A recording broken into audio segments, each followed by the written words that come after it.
You know him, didn't you? Then you had that one little feeling. But you waved it away. You should have listened to that one little feeling. Just like I'm listening to you now. You can talk to me. I'm all a friend you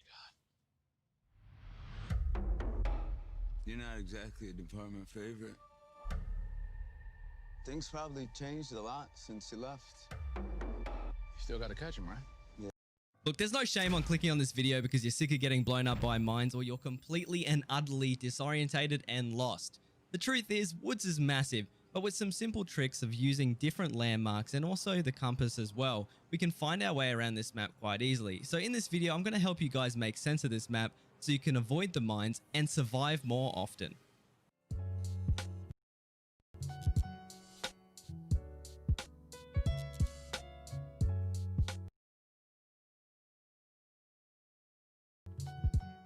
Before we get into the video here today, I want to remind you guys that I do stream on Twitch. The link for that will be featured in the description if you want to see me running Woods live or you have any questions about anything we talk about here today. As always, there will be a map linked in the description down below. Feel free to follow along, guys. It does really help to see it visually and follow along at the same time. Let's talk about the compass, however. Jumping straight into Jaeger, if you have got his letter, you can purchase a compass here for 200,000 rubles. But if you go to Prapor and do a task here called Search Mission, well, you actually have to go to Woods and find a convoy and also the USEC temporary camp and survive, you do get your hands on a compass. Now, this is amazing and I would 100% recommend it because it helps a lot when navigating Woods. We will be jumping straight into one of these rocks just above Sniper Outlook, and we are going to be showing you guys some different landmarks and how to get your bearings no matter where you are on the map. Now, once again, it doesn't help if you have your visibility on 400. You are going to be seeing a lot of pop-in. It's quite disgusting, and though you are sacrificing some FPS, I would recommend going to your settings here, especially for Woods, and turning up your visibility to about 2000 or up. This allows you to see some of the mountains in the distance and gauge distance and also landmarks and get some of your bearings. Now, this mountain here, I call it Peak. Now, the truth is, Peak is actually the most northeast mountain and visible from pretty much anywhere on the map on Woods.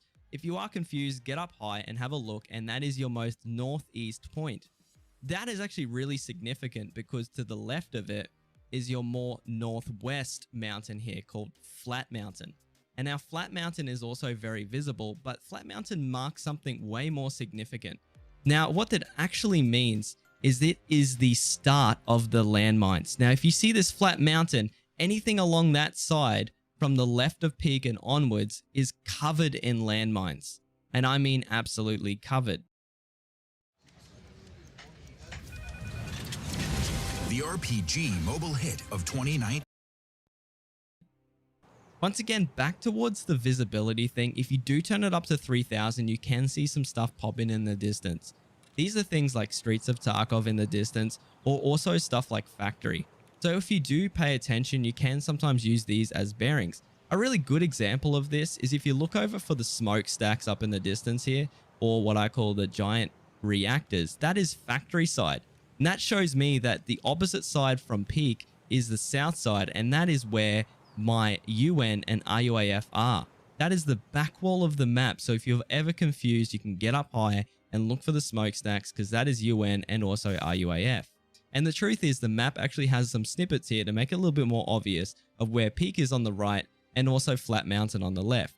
Now you guys can come up with your own names for these, but these are what I've just decided to use. That being said, if we talk about Flat Mountain, you need to realize that anything near that side of the map probably has mines in it. So when you are looking at Peak and you look to the left of it and see Flat, that entire area out towards your left, almost 180 degrees, is absolutely covered in mines. This means even close to the USEC camp. Now this is the left of Flat Mountain here, and you are going to be noticing if I jump up these rocks, I'm going to look for a dead scav here. Now if you're ever unsure if there are mines, try and get on the rocks because there are no mines on any of the rock formations across the map. So try and jump up and scout it out. Now, I want to remind you guys that if we are looking at this little death forest, that a lot of people die here, by the way, you can see Flat Mountain just out to there. And that means that is the start of the mines. From this area here and onwards out to my left, you will see signs out in the distance. And this will continue all the way down towards outskirts, which is actually incredibly dangerous. Now, they aren't random, guys. There are only one side of the map that is covered in mines, and they do follow a particular pattern. Now, there are some that are really close to you set camp, however, and that is a bit of a pain in the ass. But a really good indicator is if you run down to the road away from the flat mountain and start heading towards what I call south, you'll be running into a road and you'll see a power pole. Now, this power pole is an awesome indicator and helps you get around the map if you're unsure. Now, if you look at the power pole and the way it leads, anything on the right of it, if you are looking directly at it, will be covered in landmines here. Now, that is with Flat Mountain on my right hand side. So you will want to stick to the left of these power poles, which will wrap you around the map. With that being said, if you look directly towards Flat Mountain, you line yourself up. If it's on your right hand side, then that's where the mines are, guys. But if you line up with your left hand side and look towards Peak, you'll notice that that's anything on the right hand side of Peak or onwards in that direction is pretty much legitimately safe. And if you follow the power pole, this is how you get away from this area. Now, you don't want to walk directly underneath the power pole when you're heading with them on your right, but heading away from Flat Mountain, we will be careful of the mines which are on the other side of the road here. So we're going to be sticking to the inside of the road, and if any of you played Woods before the expansion, on my left-hand side is that outpost and that car that spawns Violet keycard. Now, you get a lot of scavs around that area, and you probably know what I'm talking about if you played before, but this is how you get your bearings. You can follow the power line along and head behind Outpost Overlook. Now, I've got a map in the description if you're not already sure, so make sure to follow along if you are getting confused.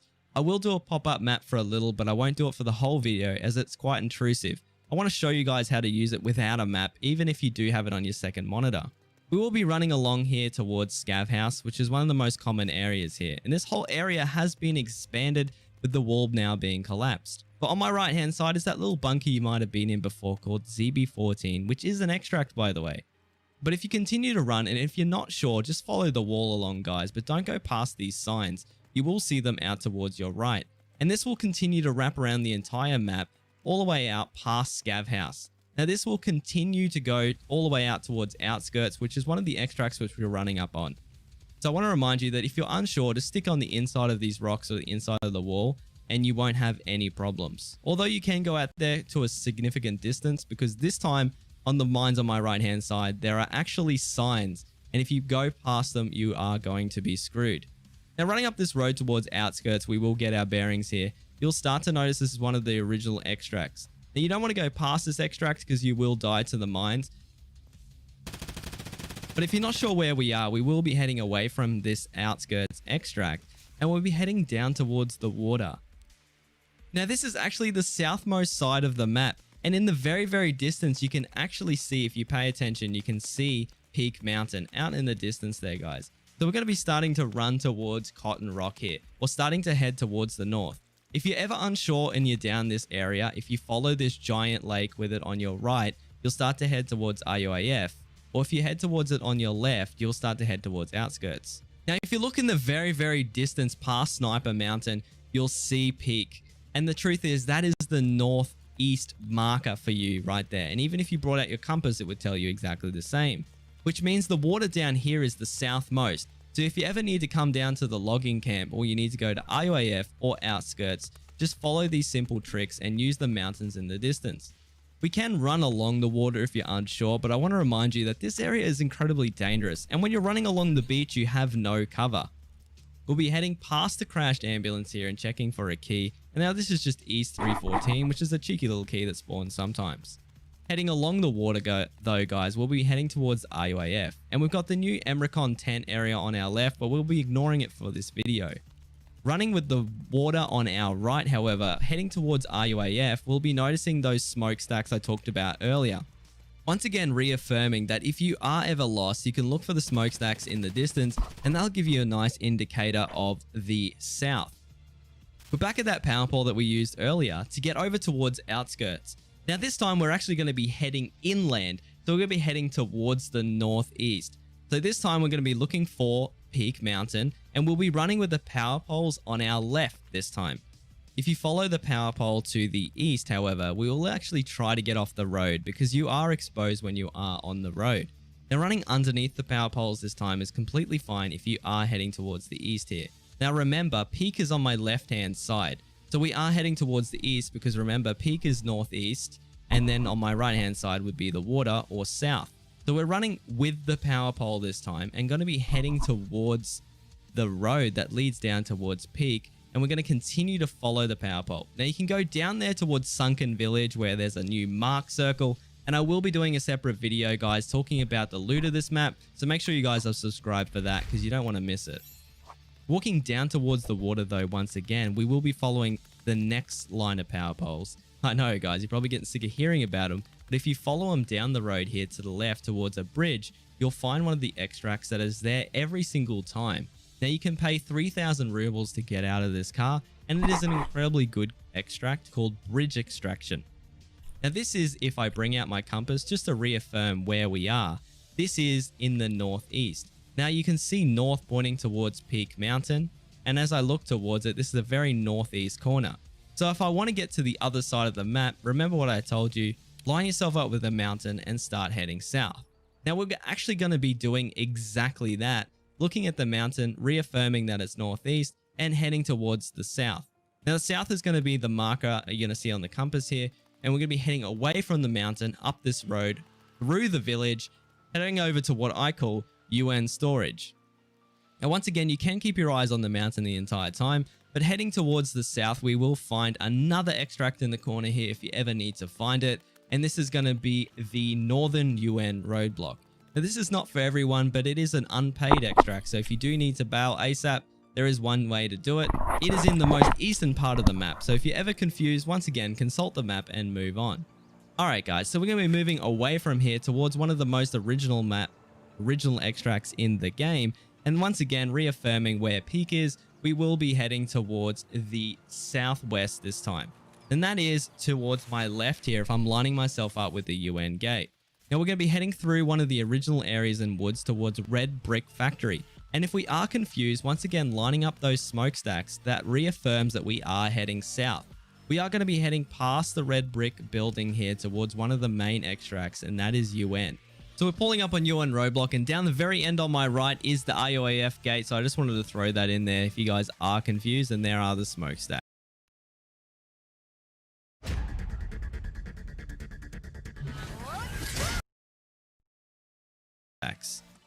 That's it for this video, guys. If you learned anything about woods here today or how to survive, feel free to subscribe. We've got a lot of awesome videos coming up. You don't want to miss them. Thanks so much for watching to the very end. And as always, we'll see you on the next one.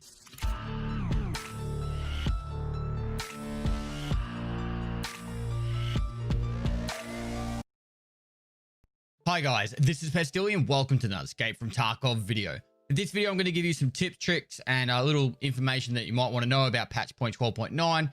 The wipe just happened, and there's a lot of people trying to level up at the moment. So I've got a little list of things I would tell you about. Hopefully it'll make it a lot smoother for you. Probably how to make an extra bit of cash, and yeah, just enjoy it as well. And then some news going on with the Tarkov community. So guys, without further ado, let's crack straight into it. So first up, the cultists are in the game at the moment. They have about a 20% spawn rate between, I think, midnight and 3 a.m. I'm not sure exactly what time of the night that they spawn, but they only spawn on woods and shoreline. There is imagery going around of the cultists. They can have the Pestilly Plague Mask on. They could have like the knives and some other guns like an MP9 and stuff. So I haven't ran into one myself yet. I've done plenty of night raids, just not a lot on shoreline and woods yet. Looking forward to doing that. But if you do see them, that's when you're going to see them, and watch out for that. Next up, there is a lot of changes to the tasks. Overall, most of the tasks are found in raid now. So there's pretty much no task you can just buy and hand it straight in. So something like the cowboy hats and your shunker, instead of it being 7 of each, it's like 2 or 3. I'm going to do full task guides from start to finish on everything after I've completed all the tasks. I've got maybe, I don't know, maybe a day or 2 left before I do that. So once I do that, I'll be working with my editors to get all those task guides back out for you guys with all the most updated information. But in the meantime, the wiki guys, I'm sending the screenshots to them so they can start updating it. It'll probably take them 24 hours to get that done. And hopefully this will make it a lot smoother for you. But just understand that if you do remember any task needing any item, it is most likely found in raids. So put them aside if you've got the stash space to do it. Speaking about that, a lot of people are struggling with stash space. There's a lot of tricks you can do. If you find any big rigs, chuck them in the bottom of your stash and use them initially. There's some barter trades going down for docs cases from I think it's Therapist, where you get like horses, cat, and a lion, so you get docs cases. Use all these things to your advantage. It's actually quite crazy, like how much extra space I could make in my EOD account, because I was just running reserve straight up to get lots and lots of all the hideout items, so then I could upgrade the hideout really quickly. So my hideout is pretty much maxed out now.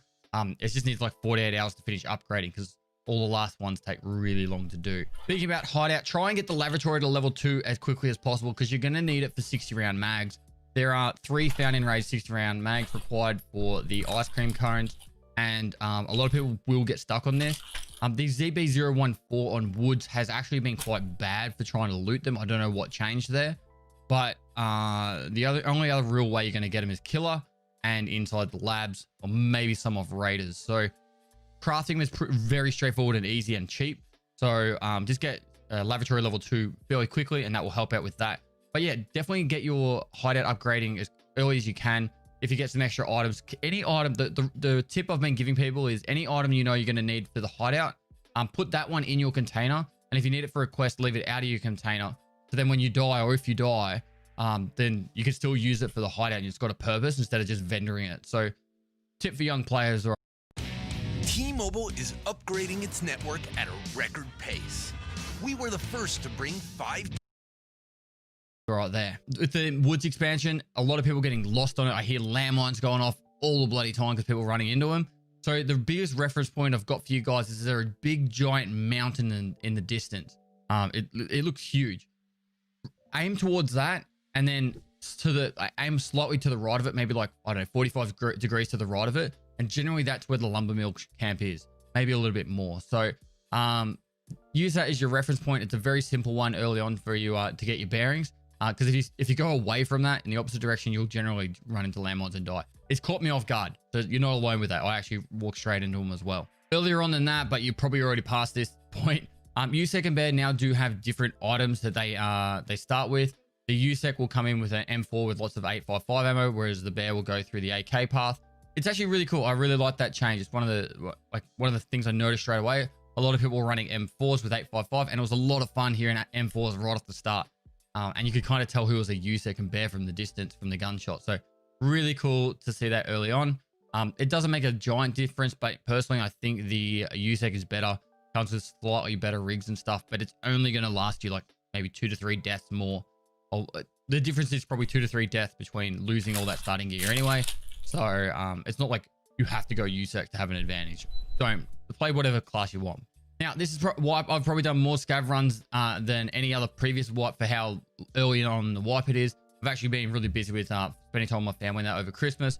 I'm still leveling super fast, but because I haven't been streaming, I've just been to have like an extra, I don't know, 20 minutes here and there to do a scav run. And all I do is go into interchange. I go to like the back of Ollie, Goshen, or Idea, and just quickly pick up any of the items. If I spawn in the middle, I go to the tech stores and just get out. And some of the items I am like, corrugated hoses are selling for 150,000 rubles. Just lots of these items I'm just finding that either need for the hideout quest or make bank money.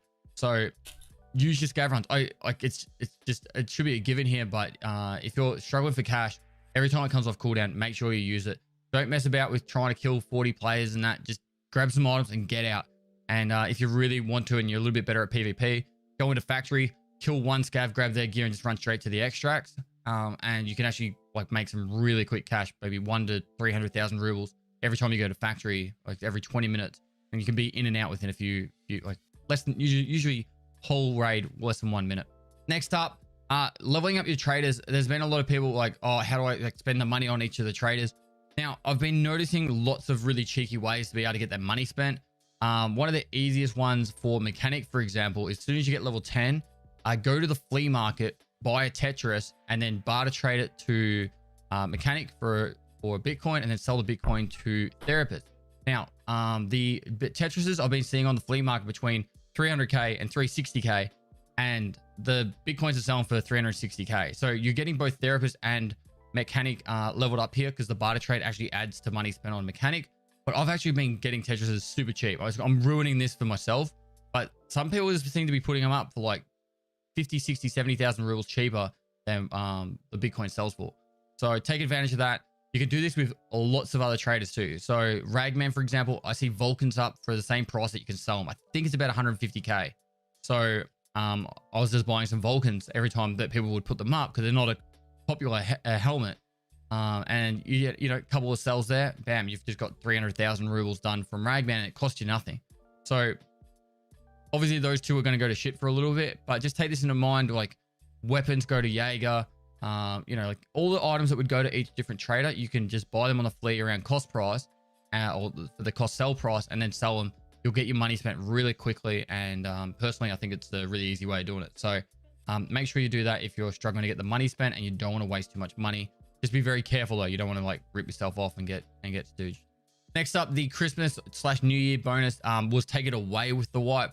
And then just today they released the new one. It comes with a docs case and some night vision goggles and a heap of BP ammo with an AKM. Should be very interesting to see how many people go nighttime raids now. But yeah, do your quest on nighttime as well using those goggles, because I got so far ahead because of that. I just used night vision, went nighttime raids, and then got all those quests done very quickly. So Christmas bonus, if you want to know how to do it, escapefromtarkov.com, log into your profile, and there'll be a big square. Click receive items, and you'll just get it sent into your in-game messages. Now, while you're there, also link your Escape from Tarkov account to your Twitch account. And then starting in about 24 hours time from this video, or maybe even less, you will be able to get Twitch drops for the next like 11 days on Twitch. The first and last day, all Twitch streamers that are part of the program will have the drops for the first 24 and the last 24 hours of the event. And then in between, there is 50 streamers a day or something like that. I am actually on the very first 2 days. So if you want drops for the first 48 hours, I'm actually going to do my first ever 48-hour live stream. So come over to the Twitch channel, say good day. It's going to be very chilled. I'm not going to be like trying to do anything crazy during the 48 hours. Just stay awake and play some games and have a lot of banter. So get free items just by watching, and then you can just literally open up my stream, go to bed, go to work, do whatever you want to do, and you don't have to worry about it. You're going to get free loot. And once I finish my 48 hours, I'm going to send you guys to another person that's doing 24 hours straight, and you'll be able to get your Twitch drops from there, and they're going to keep bouncing it along. So free loot just for hanging out in the Twitch stream. And yeah, good stuff there. A lot of questions about the raid series. Raid season 3 that I'm going to be making will start most likely Monday week or the Monday after, depending on how many I can film over the next week. We do want to get a little bit of a backlog of like maybe 2 to 3 weeks worth of episodes filmed before we actually start publishing, just so then we can like really put a lot of high quality edits into these episodes. And a little, I don't know, inside info on this one is my raid series is going to have themes for each week.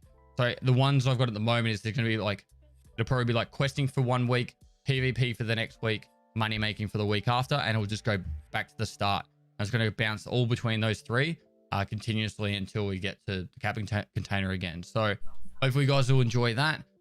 It's just going to make it a little bit more different, so that way you're actually learning different aspects of the game, from PvP to looting, making money, to getting your quest done, and hopefully be a lot of fun. So also in the works that we're already started editing and putting together is we've got 100 Tarkov tips for basic players all the way up to the most experienced, to help give you like a little bit of a head start and understanding on all the little intricacies of the game. And that video is going to be coming out very soon as well. So be sure to check that one out. It's going to be a good one. We're putting a lot of time into it, so you'll enjoy that one. The last thing I've got written on my notes is just to reiterate, all the task guides will be starting to get edited very soon. Like I said, I just want to get through these tasks and then I'll be able to update them for you. So guys, that's it for this video. Hopefully you guys liked it. Make sure you smash the shit out of the like button for the YouTube algorithm. It does make a lot of difference from commenting to liking a video. Really does make it so it gets into like the recommended feeds a lot more, and minutes watched as well. But if you got to this point, you've already done that part, so the rest of it's easy. Really do appreciate all the support you guys have given me over the last 3 years. It's been incredible. I'm absolutely loving what I'm doing, and I really want to keep increasing the quality of content on my channel for you guys. So a lot of work on guides for this wipe, less focus on probably the streaming side of things. I actually really want to work more on getting good quality guides, and then also making new content on my other YouTube channels, being the Pesto Yamas channel, the Kicker Pest, and you'll see the VOD stuff too. Anyway, usual drill, smash the like button, subscribe for future content, and I do stream on Twitch every day of the week, so go to the link below, give me a follow over there. And lastly guys, I'll see you next time.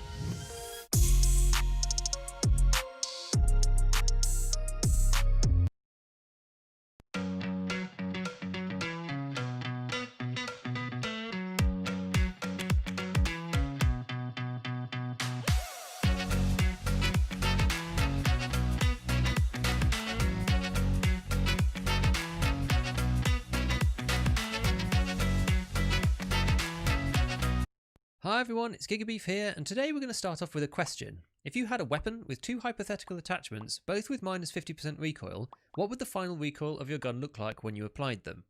If you're not sure, or you just want a refresher, then this video is for you. Alright, so the recoil system is another area of misconception in Tarkov when it comes to attachments, and more precisely what the effect is that they have on the weapon when applied. This is why the question that I asked in the opening is important, as even though it is mostly regarding full auto weapons, as in Alright, so the recoil system is another area of misconception in Tarkov when it comes to attachments, and more precisely what the effect is that they have on the weapon when applied. This is why the question that I asked in the opening is important, as even though it is not practical and doesn't actually exist in Tarkov, well, kind of, it will prove useful to show that the approach to recoil that Battlestate have taken so far with respect to modding, and what the implications are for our builds. Jumping right into it, there are two broad ways that you could easily implement the recoil reduction calculation from attachments when modding weapons, which is either with an additive approach or a multiplicative one. If maths is not really your thing, don't worry, as these are fancy words for simple concepts, as these things usually are in my experience, and really all it boils down to is whether you have the concept of diminishing returns or not within the system.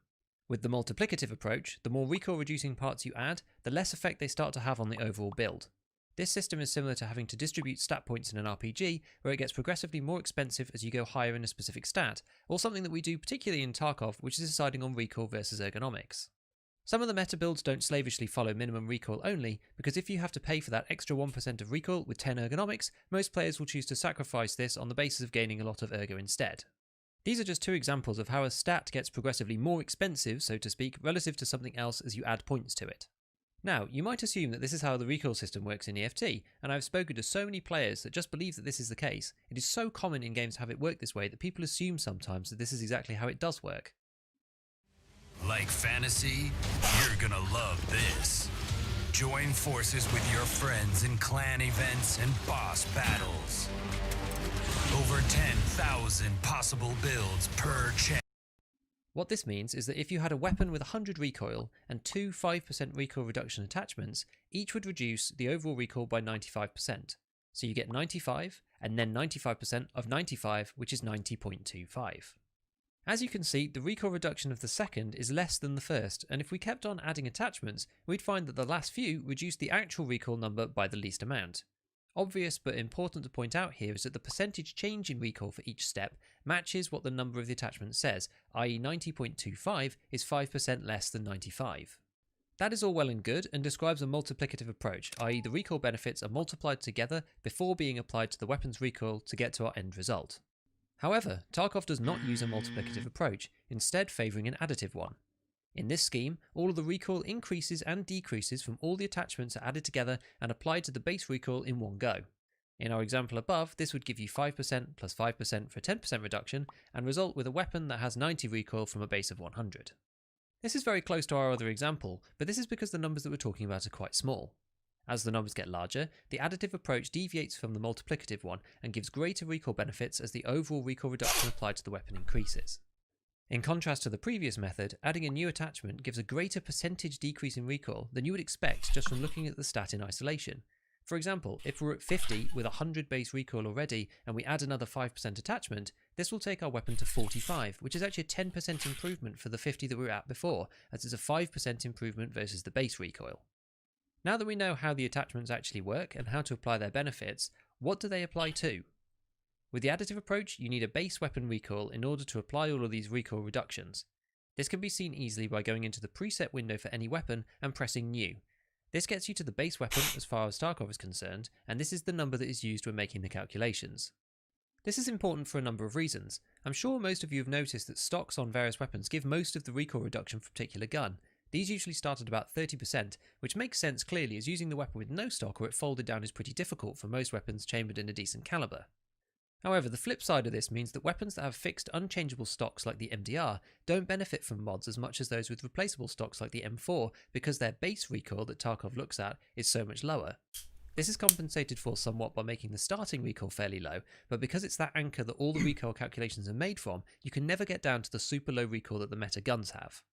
We can see how this works in the presets, so if we just bring up the MDR first, the 556 version, we can see that it has a stock recoil of 71. Now if we press New on the preset, we can see that it's got a base recoil of 87. We get down to 71 from 87 by 9% on the barrel, 8% on the default compensator, and -1% on the handguard. This gets us to -18% recoil overall, which is 71.34, which is exactly what it says on the preset system here. Now, if we go and open the M4 instead, M4A1 in the preset system, we will see something quite different. So here, you've got a vertical recoil of 88. Now, if we press new, the recoil of the M4 is actually 147 as base. So if we just bring up our actual preset again, we can see exactly how this is made up. So let's bring this back up. So here we have the stock with -27% on it, the 7% from the default compensator here, we get -4% actually from the barrel itself, -1% on the Colt buffer tube, and another -1% on the M4 upper. This gets us to 40% recoil reduction overall, which takes our 147 down to 88.2. It's now clear to see that if we think about a mod like the Daniel's Defense Wave Suppressor combo for a second, which is now 17% reduction, this will reduce the MDR recoil by a flat 15, whereas the M4 is more like 25, so you get around 1.7 times the effect from the suppressor combo on the M4. This is clearly a bit strange, but given it's a system that we have to work with, what's important is the implications of this reality and what it means for us, practically speaking, for our builds. As we saw before, the more mods we add, the better the recoil becomes, as the game applies the bonuses without any diminishing returns. Coming back to our hypothetical question from the start, if we had 2 attachments for a weapon with -50% recoil reduction each, this would actually enable us to get recoil to 0 on any gun. The attachments in the game have been created in such a way that this is not really possible, but interestingly, using the other approach, this would reduce the recoil by 75% instead, i.e. you'd start with 100, reduce it by 50% to get to 50, and then from that 50, you'd reduce it by another 50% to get to 25 under a multiplicative approach.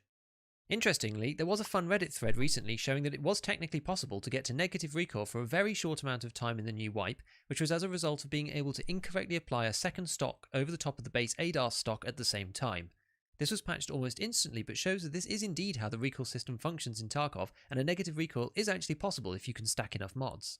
This is the reason that stacking recoil reducing attachments is so meta in EFT, as the final mod that you add has the greatest percentage increase in effectiveness with respect to the recoil you had just before you put it on. The unfortunate flip side of this is that when first starting out, you really don't want to be adding any mods at all outside of possibly some ergonomics, and those that are incredible value, such as the rubber butt pad for stock AKs once you have Prapor 2 for -5% at 3.5k, or the spiked tactical compensator at -10% for 4k. Paying under 1,000 rubles per 1% reduction is a pretty sure deal to me, but almost none of the foregrips for recoil are worthwhile at an early stage. If you take the AKMS for example, with its stock recoil at 131 and a base of 195, the butt pad takes us to 121 and the spike comp to 107, whereas adding budget foregrips is in the range of a few percent for more than this. At 2% recoil reduction, we only move 4 recoil from the weapon overall.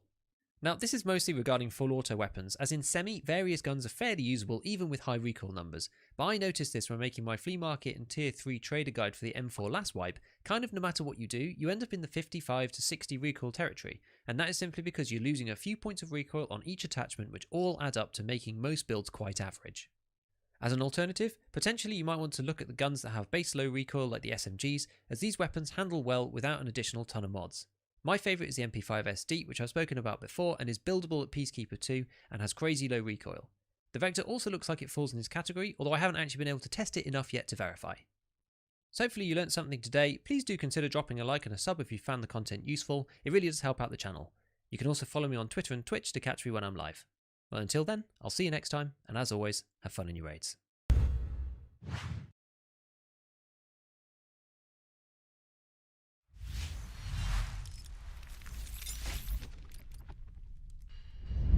In today's episode of Ask and You Shall Receive, I'm going to once again go over my Escape from Tarkov graphics and post-FX settings that you guys seem to love.